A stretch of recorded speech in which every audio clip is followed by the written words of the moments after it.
Friend, please give me some guavas. The monkey gave him some guavas. The crocodile thanked the monkey, ate some of the guavas, and took some of them home for his wife. This happened every day. After some days, they became very good friends. The monkey used to give him guavas. Both of them used to eat guavas and chat for some time every day.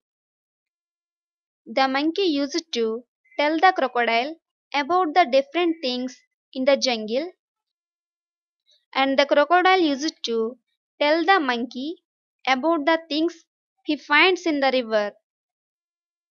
This continued for some time.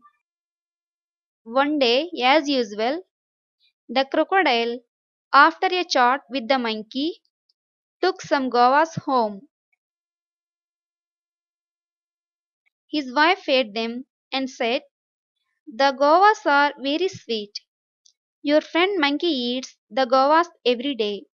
His heart may be sweeter still. I want to eat the monkey's heart.